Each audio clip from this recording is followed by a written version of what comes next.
الحمدللہ والصلاة والسلام علی رسول اللہ اما بعد اعوذ باللہ من الشیطان الرجیم بسم اللہ الرحمن الرحیم۔ معزز سامعین و حاضرین و ناظرین، آج آپ سورہ توبہ کی آیت نمبر 97 سے ترجمہ اور مختصر تفسیر سماعت کریں گے۔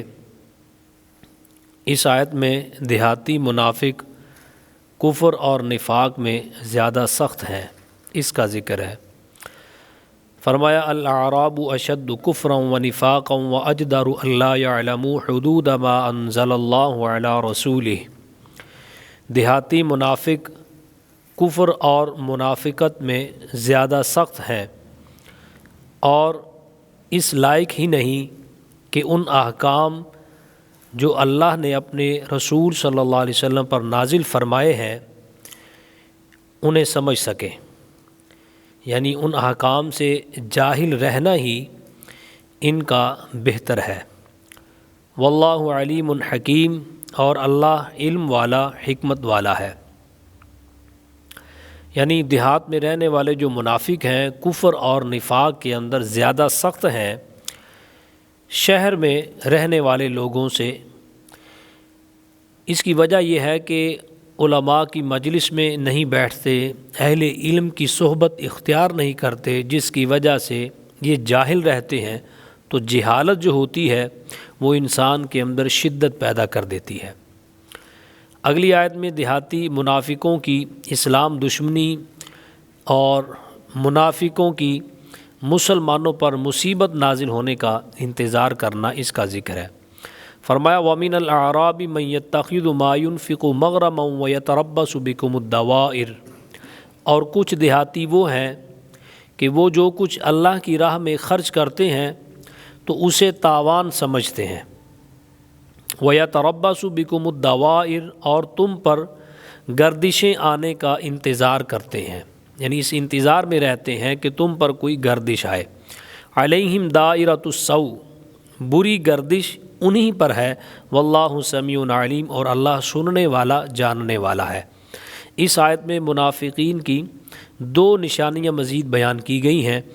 ایک یہ کہ وہ جو کچھ اللہ کی راہ میں خرچ کرتا ہے منافق، وہ تنگ دلی کے ساتھ کرتا ہے، خوش دلی کے ساتھ نہیں کرتا، اور اس خرچ کرنے کو یعنی زکوٰۃ اور صدقات کو وہ ٹیکس سمجھتا ہے، جگہ سمجھتا ہے، چٹی سمجھتا ہے، تاوان سمجھتا ہے۔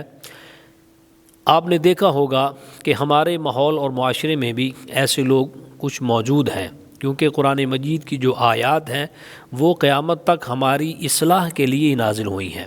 تو ہمارے ماحول کے اندر بھی ایسے لوگ ہمیں دیکھنے کو سننے کو ملتے ہیں کہ جنہوں نے خود ہی اپنا چندہ لگوایا ہوتا ہے مسجد کے لیے، مدرسے کے لیے، کسی فاؤنڈیشن کے لیے، کسی فلاحی ادارے کے لیے، تو جب وہ پابندی کے ساتھ چندہ لینے کے لیے حاضر ہوتے ہیں تو ان کے چہرے کا رنگ بدل جاتا ہے اور زبان سے طرح طرح کی باتیں بھی کرتے ہیں، کہتے ہیں کہ تم جگہ لینے آ گئے ہو، ٹیکس لینے آ گئے ہو، یہ تو چٹی ہے، تو اس طرح کی باتیں۔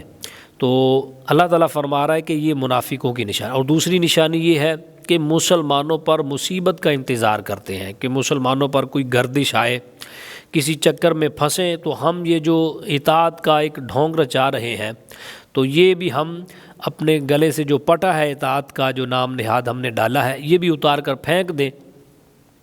اللہ فرماتا ہے علیہم دائرۃ السوء، اصل میں چکر میں یہی ہے، پھنسے ہوئے یہی ہے کہ انہوں نے ہی اپنے گلے میں جو اطاعت کا ڈھونگ رچایا ہوا ہے اور پٹا ڈالا ہوا ہے، یہ چکر ہی انہیں تنگ دل کیے ہوا ہے۔ تو علیہم دائرۃ السوء، اللہ فرماتا ہے کہ بری گردش انہی پر ہے، اور اللہ سننے والا جاننے والا ہے۔ اگلی آیت میں مخلص ایمان والے دیہاتی، اس سے پچھلی آیت میں تو جو منافق تھے ان کا ذکر ہوا، اور اگلی آیت میں جو مومن ہے جو اللہ کی راہ میں خرچ کرتے ہیں ان کا کیا حال ہے۔ اللہ فرماتا وَمِنَ الْأَعْرَابِ مَن يُؤْمِنُ بِاللَّهِ وَالْيَوْمِ الْآخِرِ، اور کچھ گاؤں والے وہ ہیں جو اللہ اور قیامت پر ایمان رکھتے ہیں۔ وَيَتَّخِذُ مَا يُنْفِقُ قُرُبَاتٍ عِنْدَ اللَّهِ وَصَلَوَاتِ الرَّسُولِ، اور جو خرچ کرتے ہیں اسے اللہ کے قرب کا ذریعہ سمجھتے ہیں۔ وصلوات الرسول، اور رسول کی دعاؤں کا ذریعہ سمجھتے ہیں۔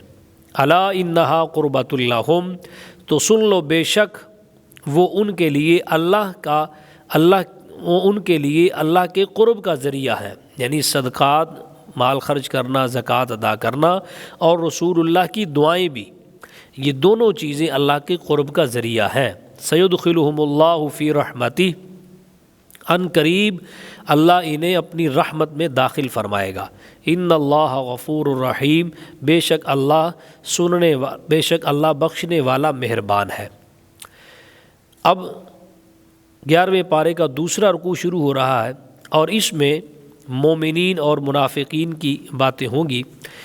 اس میں پہلی آیت جو آیت نمبر 100 ہے، اور دوسرے رکوع کی آیت نمبر پہلی ہے۔